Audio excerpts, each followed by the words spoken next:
Bismillahirrahmanirrahim. Assalamualaikum warahmatullahi wabarakatuh. Alhamdulillahirrabbilalamin. Wabihi nasta'in wala umuri dunia waddin. Wassalatu wassalamu ala asrafil anbiya wal mursalin wa ala alihi washabihi ajma'in. Amma ba'du. Pertama-tama marilah kita panjatkan puji syukur kita kepada Allah Subhanahu wa taala karena telah memberikan kita banyak sekali nikmat, terutama nikmat kesehatan, di mana di tengah wabah virus corona ini kita masih dalam keadaan sehat walafiat dan juga terhindar dari segala macam bencana. Dan juga nikmat karena telah mempertemukan kita kembali dengan bulan Ramadan, bulan yang suci dan penuh kemuliaan ini. Salawat serta salam yang selalu tercurahkan kepada Nabi besar kita, Nabi Muhammad SAW, yang telah membawa kita dari zaman jahiliyah ke zaman yang terang benderang seperti saat ini. Pada kali ini saya ingin bertausiah dengan tema menghindari diri dari media negatif. Pertama, apa itu puasa? Puasa secara bahasa berarti menahan diri dari sesuatu. Sedangkan secara istilah adalah menahan diri dari hal-hal yang membatalkan puasa dengan niat pada siang hari, mulai dari terbitnya fajar sampai tenggelamnya matahari. Namun, apakah ketika kita sudah berbuka puasa kita boleh melakukan maksiat? Tidak juga. Ingatlah bahwa bulan Ramadan merupakan bulan yang mulia, di mana di dalamnya terdapat banyak sekali kemuliaan, di mana pahala dari amalan baik dilipat gandakan. Tapi tidak hanya itu, dosa pun juga demikian. Dan bukan berarti setelah Ramadan kita boleh melakukan maksiat. Semoga hal-hal dan kebiasaan baik yang sekarang kita lakukan di bulan Ramadan ini kita bawa sampai kita berjumpa dengan bulan Ramadan lagi, dan akan terus begitu. Amin.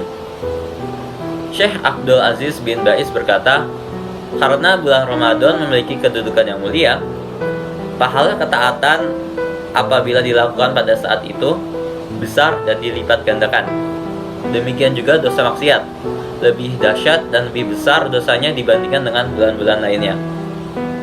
Lalu apabila ada yang bertanya, bukankah ada ayat yang menyatakan bahwa kebaikan dilipat gandakan sedangkan dosa dibalas sesuai kadarnya? Allah berfirman pada surat Al-An'am ayat 160 yang berarti, barang siapa yang membawa amal yang baik, maka baginya pahala 10 kali lipat amalnya. Dan barang siapa yang membawa perbuatan jahat, maka dia tidak diberi pembalasan melainkan seimbang dengan kejahatannya. Sedang mereka sedikit pun tidak dianiaya. Terkait dengan ayat tersebut, sebagian ulama menjelaskan bahwa yang dilipat gandakan adalah kualitas azabnya dan balasannya, bukan jumlah dosanya. Syekh Ibnu Utsaimin dalam Asy-Syarhul Mumti mengatakan kebaikan dan keburukan dilipat gandakan pada tempat dan waktu yang mulia. Kebaikan dilipat gandakan dengan pelipat gandaan kuantitas dan kualitas. Adapun keburukan maka dengan pelipat gandaan kualitas, bukan dengan kuantitas. Yang berarti kita akan mendapatkan azab yang lebih untuk dosa tersebut. Allah berfirman dalam surat Al-Hajj ayat 25, barang siapa yang bermaksud di dalamnya Masjidil Haram melakukan kejahatan secara zalim, niscaya akan kami rasakan kepadanya sebahagian siksa yang pedih.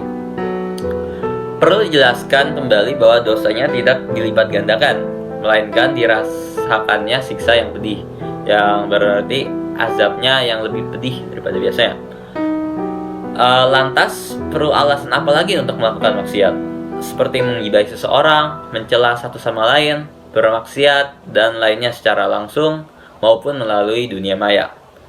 Dan bukan berarti kita tidak melakukan dosa satupun, karena kita sebagai manusia, yaitu makhluk yang fana, mustahil untuk luput dari dosa.